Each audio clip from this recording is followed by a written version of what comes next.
Hey guys, it's Lisa and Shiloh, and welcome to our channel. As promised yesterday, I am joined by my sweet granddaughter Shiloh. So we're going to start out with Shiloh making some of these clay beads.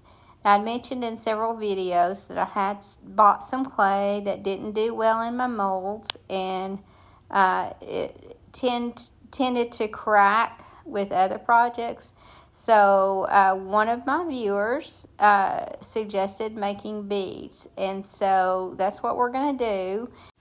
Shiloh's room is decorated in a boho style, and I don't know if you guys are familiar with that, but it's a big thing with young people now, and there's just a lot of, I guess boho comes from kind of a bohemian vibe, and so Shiloh has lots of plants in her room and just basket weave and just really natural things.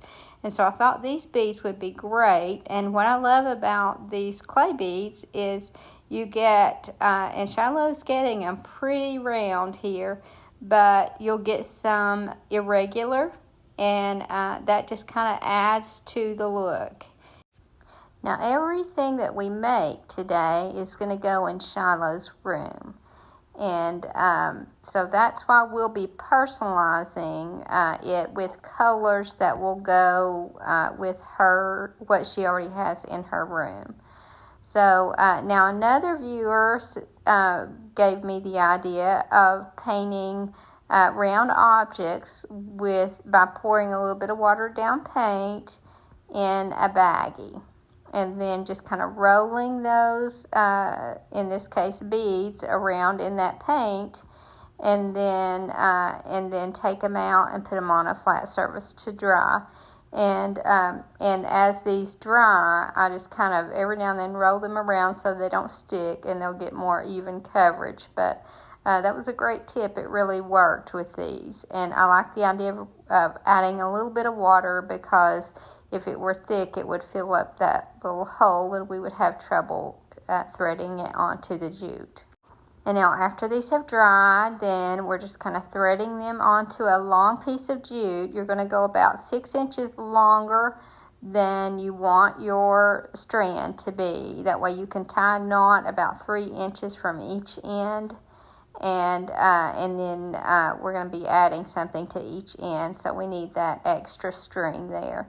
And Shiloh's just here where maybe some paint got in it, or the bead kind of dried unevenly, and she couldn't get that jute on there, so she took that stick back through again to make sure she opened that back up. And I'm sorry she's a little out of frame here. But anyway, and another thing that we ended up doing is to make that jute hold together better on the end, we just put a little dab of hot glue on the end, and then we just took our finger and kind of smushed it together into a point, and that sharpened that edge up and made it more stiff, and it was much easier to thread onto the beads at that point. So you might want to just skip onto that step to begin with, because it really does work a lot better. So once we get all these beads on and we tie our knots in the end, then we're ready to add our embellishments to the end. So on one end, what we decided to do is I found these little letters at Walmart, and they're painted on one side, but I had to kind of dry brush the other because it was unpainted, and I wanted both ends to be painted. And so then I just drilled a little hole so that I could tie that letter on to one side. And that's all I'm going to be putting on this end. So I just tie a double knot in there, and then it's ready for the other side. Now, I guess you can have guessed here that I'm just wrapping some jute around. You could use cardboard. This was just a little piece of board that I used to drill with. But I just wrapped several times around, probably 15 or 20 times around, and just make it your string twice as long, or that board twice as long as you want your tassel to be. And then you just find the middle of that whole thing of strings there, and just tie your jute into a knot right in the middle. And that's going to hold that, what's going to be a tassel, in place. And then once we get a knot tied in that, then we're just going to hold all that together. And I'm out of frame now. So we're just going to hold all that together, and then we're going to wrap some jute around just that very top, about the length maybe of a bead, and finish that off as a tassel. And then we'll double knot that and trim our tassel, and then that will be finished. And I don't know if you've made these tassels before, but they're very simple to make. So now after you trim this tassel, another thing that really helps the look of these, and I didn't have one available today, is to just take a comb and comb through it several times. And what that does is that kind of frays that jute and just makes it fuller and more wispy. It just has a better look. Here I'm just kind of trying to do it with the scissors in my hands, and but if I had had a comb, it would have worked perfectly. So there I'm just gluing that little extra string down there. And like I said, if I'd had a comb to go over this, it would have been great, but yours will probably look better, because most likely you'll have a comb available where I didn't. And I really thought that turned out really cute. And there it is displayed. And now we're going to start with this little lamp. And it's just a plain old glass lamp. And the shade that it came with was in bad condition. So, and the shade that we're going to use on it was a different type of shade. So we just went ahead and took that top off. Now I would have taken the piece underneath off. But if someone ever wants to use a different type of shade, then they'll just be able to pop that right back on. And the shade that I'm using is going to cover that up, so it's not even going to show. Now, Shiloh is mixing some baking soda with some chalk paint. And this is the color Pine Cone is what we're using here from Dixie Belle. And I'm not sponsored.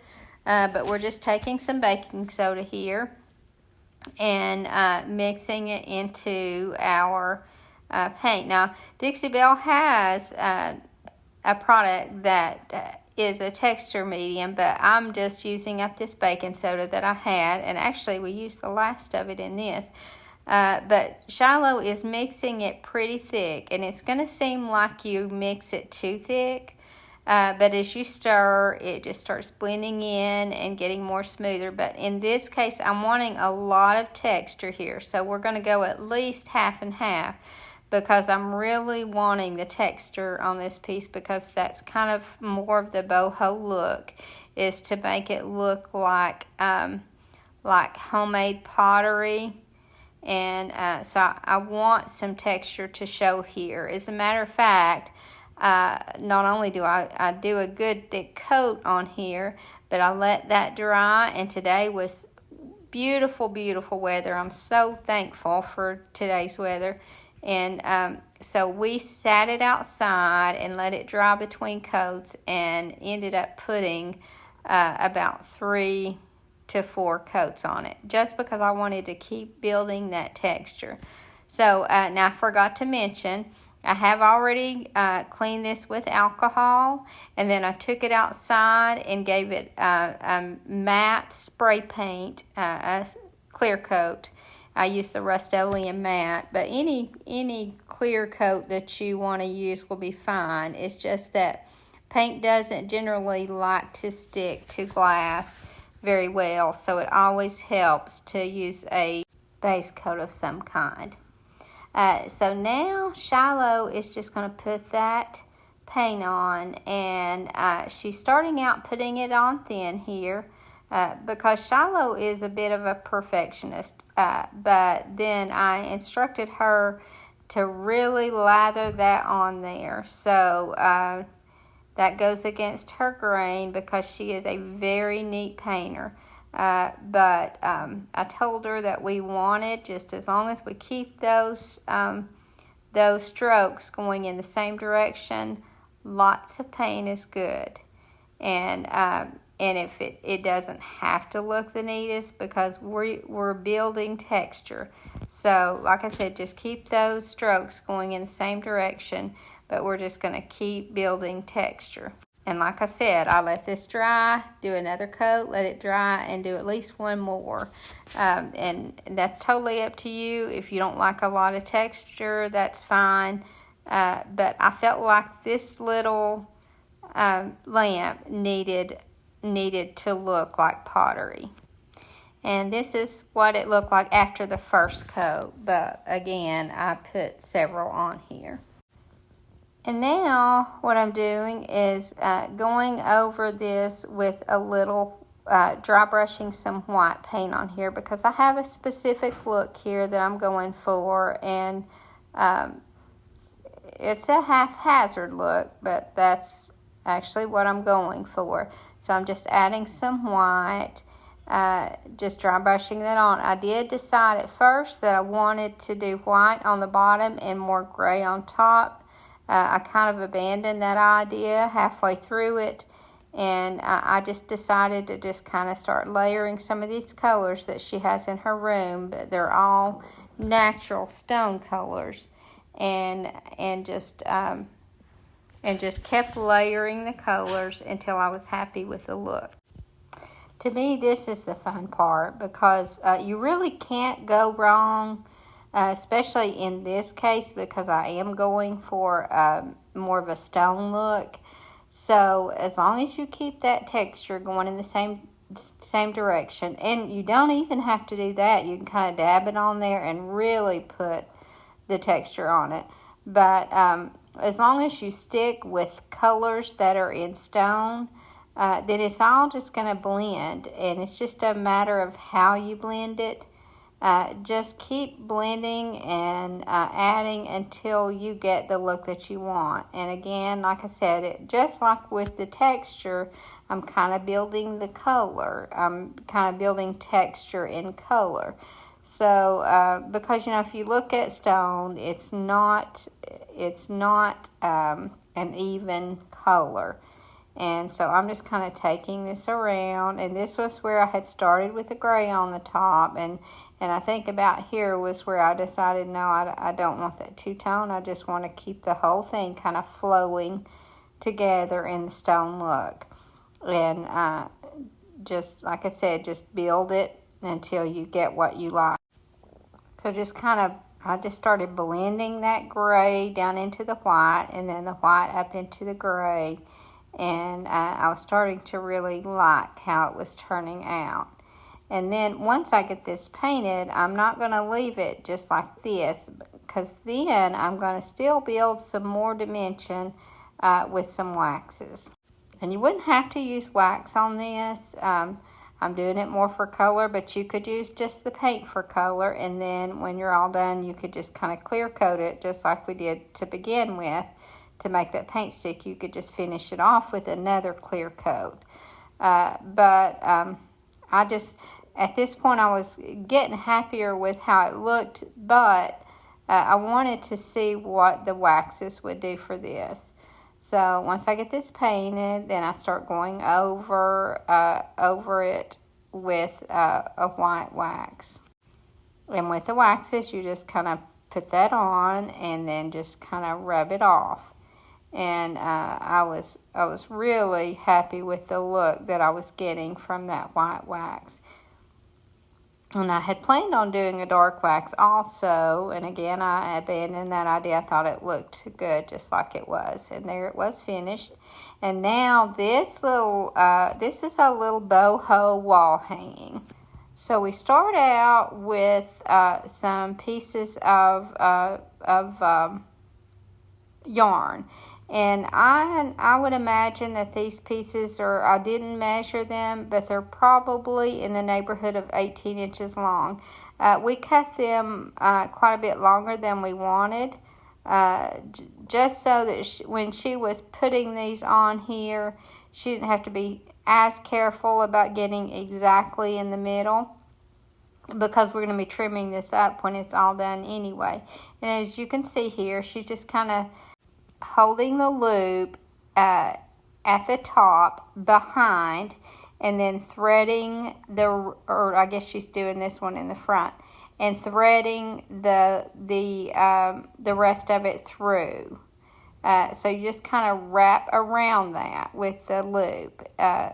And you see how she just folded that through there, pulled it through that loop. And this is a little bit time consuming because you've got to add a lot of strings here, and you want to push them tight so it's good and full. And then Shiloh's trying to kind of fray it up somewhat because that's going to be a prettier look. And again, if we had a comb here, then we would have combed these and kind of separated it a little bit more. And here we are measuring each side, and I think I did that about 7 inches on each side, and it'll make more sense when you see what we're making with this. But I'm just measuring both sides, and that way I know that I have my line straight, because we want just a straight line here. And we're just going to cut off all this remaining. And I know I wasted a lot of yarn here, but I actually got a lot of yarn given to me, and I just wanted to make sure she didn't have to take so long trying to tie those strings around there and get them just so. And so there is what that looks like. And then we were going to add this to this little round straw placemat. Now, I did forget to mention here that we kind of put a dab of hot glue on each end here and cut that off so that it was flush. And you want that to fit exactly across the middle of this placemat. And the example that I saw on Pinterest, they'd cut that placemat in half. And but we tried to do it without cutting it in half.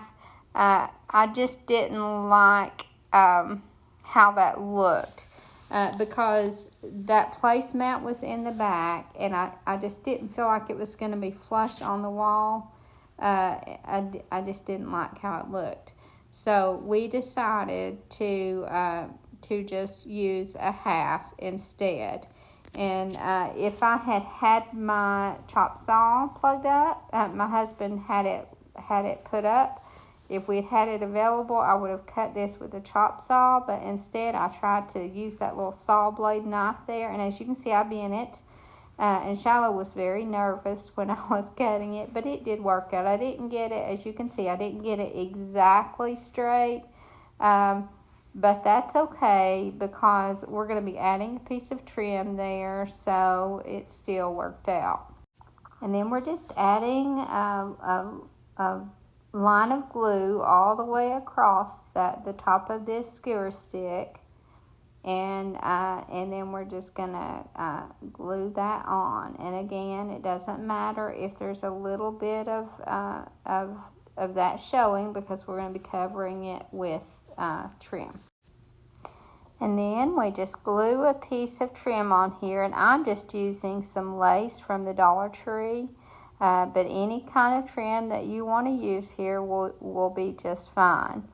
So I just glue it across the front here, and I'm not going to worry about the back because the back's going to be against the wall, and I'm not even selling this piece. It's going to be in Shiloh's room, so we just decided not to do anything with the back. Except we did want a hanger, and we didn't want the hanger showing from the top, so we're just going to glue another piece of that lace on the back just to make a little hanger. And I thought it made a neat little boho wall hanging. I wanted to share with you that the vignette at the end, Shiloh created mostly on her own. I think she's just a natural stager. Thank you so much for watching. I hope you have a great day, and God bless you and your family.